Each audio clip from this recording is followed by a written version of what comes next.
In this episode with Andrew, we talk about no-code and low-code tools and which ones to use in your startup, especially, obviously on the technical side when you're trying to build an application, a web app, anything like that. We talked about Bubble, how that's probably the best tool that we both agreed on as being really good for most founders that need just a small amount of coding or just the beginning stages of their technical startup or the beginnings of an application. And then we also talked about why it's still important to bring on an expert at some point in the process. You can't really get by on a low code or no code tool forever. You do need to bring in an expert at some point, just because those tools aren't really meant to go at scale to handle a ton of traffic, a ton of bandwidth, and a ton of complexity. But it is a perfect solution for the basics and really just the building blocks, the fundamentals to really get things started. So enjoy the episode. We talk a lot about low code, no code tools and how they could be helpful for you.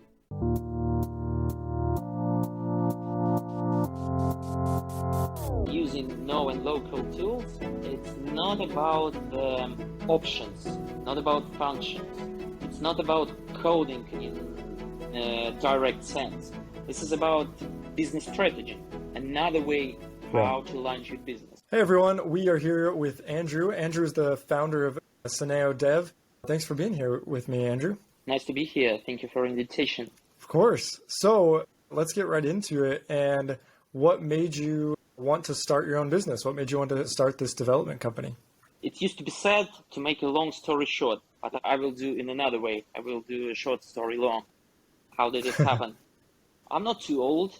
I'm just a young guy, and as it's standard for many guys like I am, we do not know what we are going to do. Yeah. We just finish the graduation and we are sitting and thinking, oh my God, what to do? I don't know. I have no idea what to do. It so happened that my wife and her ex-colleague from her previous work started this type of business. And I was invited to this business. So actually, I wasn't from the beginning. I wasn't the founder. But in the process, when I caught the idea, I caught the use which can be reached with this area. I understood that, this is what I was looking for. That's it. And eventually it so happened that, in fact, I founder of this business because comparing me with my partners at the start, I was highly motivated, let's call it so. I was more interested just in moving on and doing more. So that's how it happened. Cool. I understand that I answered your question partly. The question was about another. Why did I decide to do that? I always wanted to help people. When I was a teenager, I was thinking about helping people in some mental or moral aspect. Like, when you're a teenager, you think that you know everything in this world. You think that you estimate things correctly, and you absolutely honestly surprising why do people do wrong things. But when I grew up, of course, I understood that maximalism, it isn't a good way of thinking, and we can estimate things by different ways, and there is no endless truth. And doing this business, I have found is it like a way to represent my wish to help people. Because in fact, what are we doing? We creating MVP of IT product, which helps aspiring entrepreneurs to launch their business, to start their business. It's not a rare case when people are thinking or dreaming about their own business, but they're never going to start it because of different reasons. And we eliminate all these issues which stop them. Yeah, so definitely. Yeah, that's why I'm doing that. Cool. I love it. I find myself that's awesome. useful Thank you for in it. that. Yeah, that's awesome. Well, perfect. So, and I know your company, you do focus on, I think you briefly mentioned it, like no code, low code, and that basically means like you're using some other kind of platform, right, to guide you along the coding process. Is that right? Yeah. To build IT products using preliminary made blocks instead of writing code. Gotcha. Okay, cool. Exactly. And then, so then what was the push to go with that? Like why do you find it valuable to work with those tools versus just doing your own code from scratch? I will answer you by giving an example. One of our first customers was a person from the United States. By his profession, he was a school teacher of math. And he had a dream to retire and to start his own business. So he's no tech person. He can't code, and he had no money to pay for the code development.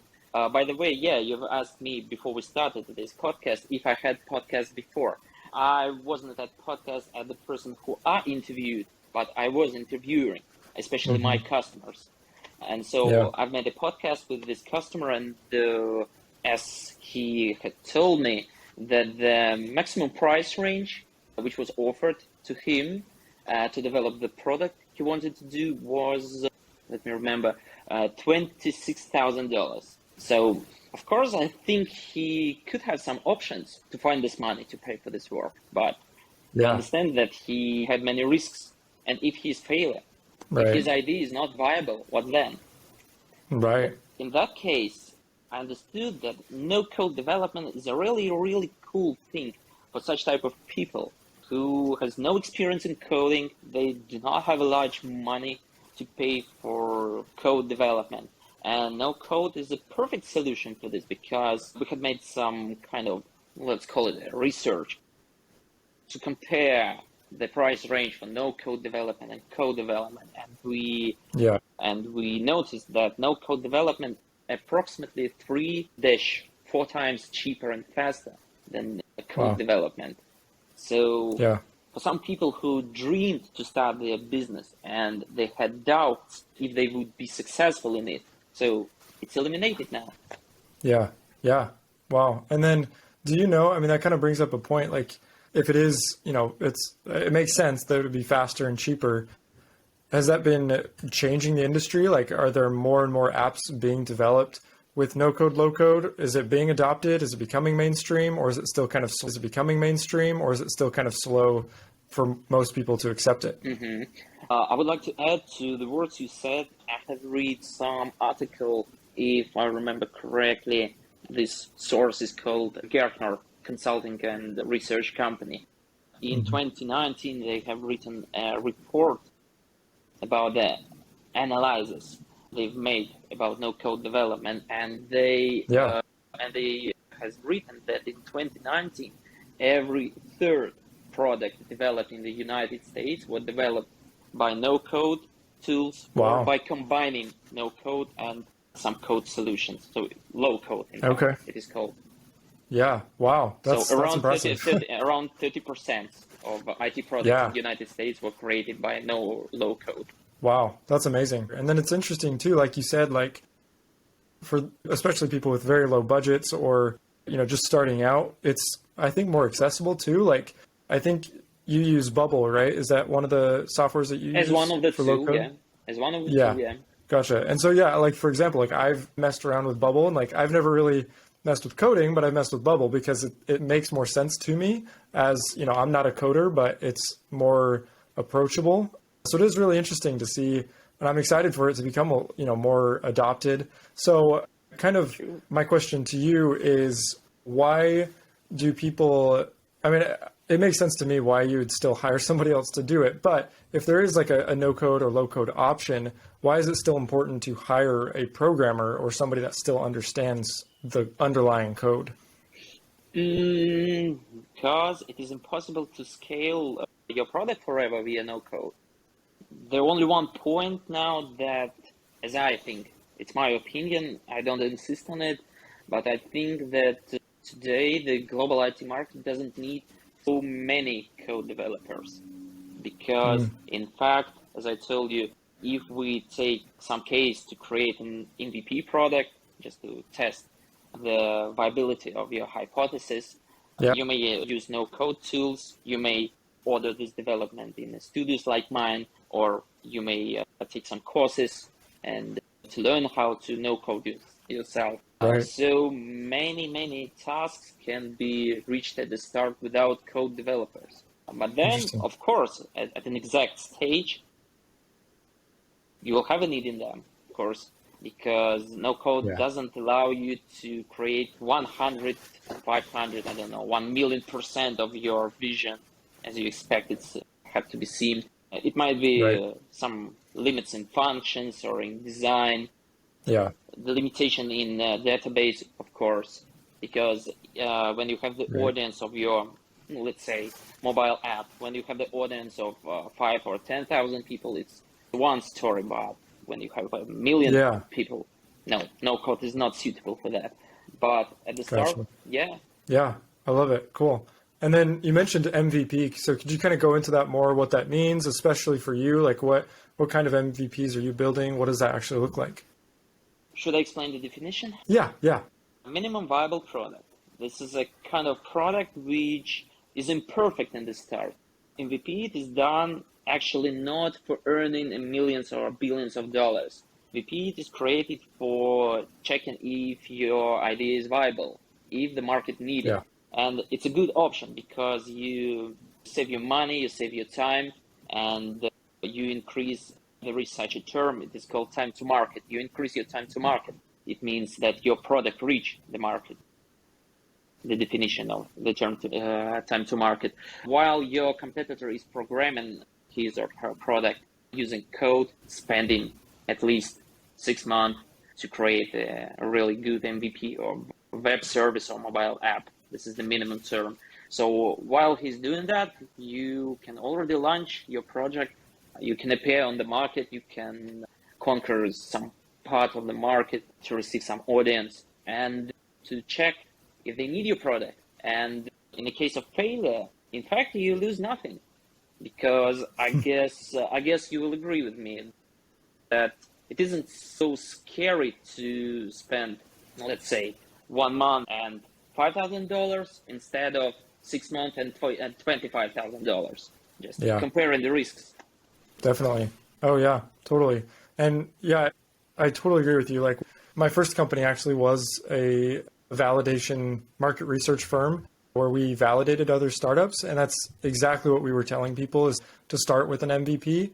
Obviously we didn't work, a lot with people developing apps or websites, but sometimes we did. And like, just that's a good general business practice to start small, because we saw a lot of people that built way too much too early. And like you said, it was kind of before they got any feedback from their customers. So like you can launch something. It doesn't have to be perfect. It doesn't need to be perfect. People just need to experience it, go through the process, figure out what they like, what they don't like.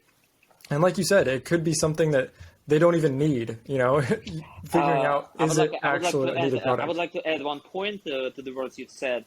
The best script how you should act, in fact, before creating MVP, it is necessary to provide such kind of research, which is called user research. In fact, Yeah. this is the first thing you have to start with. But it would be correctly to say that it guarantees you nothing, because let's say you've made some user research, I don't know, like using some Google Forms, and you have sent it to your target audience to see what they answer you. Hey everyone, in this quick break, I wanted to give a shout out to Coconut VA. They are making this podcast possible. This podcast is hosted by me, but a lot of the back-end work is actually done by a Coconut VA. I'm the co-founder of Coconut VA, and we find Filipino virtual assistants for US companies. So if you've got a proven business model, you're growing, you need help with operations, general admin, lead generation, or really any help around the business, you could probably hire a Coconut VA. You can find a link on my podcast page, thebtspodcast.com, or at coconutva.com. My podcast is a great example of how Coconut VA could help you. I've done the work to systematize my podcast, systematize the production process, and now I can bring in a Coconut VA to actually execute that process. If you're ready to delegate tasks, you're ready to hire a Coconut VA. And let's say that this Google form was filled by 1,000 people. But can you be sure that the next 1,000 people would give the same answers? So in fact, user research is a useful thing, of course. It shows you the direction where you should move, but it doesn't describe you the full picture. You will see only when you do your MVP and launch it. Only then you will see the real results. Definitely. Yeah, totally. I love it. Cool. So just a couple of questions to go through at this point. So you you mentioned kind of your founder story, like how you ended up being kind of the head of this company, where you didn't actually necessarily start at the very beginning, but you took over it basically. So how has that been for you to kind of take over the founder role, but then also wear all of these different hats of, COO, CEO, all those other roles? What has it been like for you? Hard to say. To be honest, I didn't think about it. I didn't think about my feelings to that. I'm so involved in the process that I just don't have any time to think about it. How do I estimate myself in all these roles? The only one thing I know, definitely I like it. Yeah. I feel satisfaction by doing that. Awesome. That's good. That's what matters, right? And then kind of a slightly different question, but what other problems or issues do you see other entrepreneurs face that are maybe, kind of a step or two behind you? So, you're at the helm of this company now and working with clients. What are issues you see happening kind of the step before that, before they even get to that point? Mm-hmm. I would say that there are two parts of these issues, groups of these issues. The first thing I would call them work in process issues, the things that you face day after day. And in theory, you can be prepared to this, you can analyze it, you can improve your work. This is what you can work with. To be more exact, for instance, of course, one of the biggest issues to explain people what no code is and why should they use it. Yeah. Because when they hear about some block tools, they have doubts. They estimate it as a half development. Right. Yeah, and it's a very big issue, really, to explain people why they need it.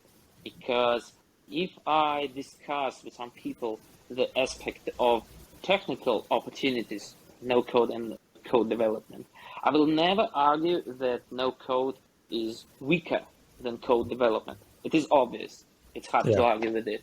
But using no and low code tools, it's not about the options, not about functions. It's not about coding in a direct sense. This is about business strategy, another way how to launch your business. And sometimes it's very difficult to explain. The second issue of the work in process group is marketing, advertising, and so on, what is related with that. To identify where can you find your target audience, where would it be better to launch your campaign, where the results will be. So yeah, it is a big issue, and I've spent a lot of money doing mistakes in it. The third issue in work in process, I would call it something like, let's call it team building. But of course, I don't mean team building in the direct sense of this word. I mean building working processes inside of your team to make some structure which will work efficiently. Right. I would say so. Yeah. And the second group of issues might be called global issues. This is the type of globals which cannot be predicted. Absolutely. And you just need to face with them and solve all these problems and issues. By the way, being in a stream of this. I will give you my personal example. Our company appeared in Russia in April of 2020. No, 2021, sorry. In April 2021. I have already moved to Serbia and I have opened my business distantly in Russia.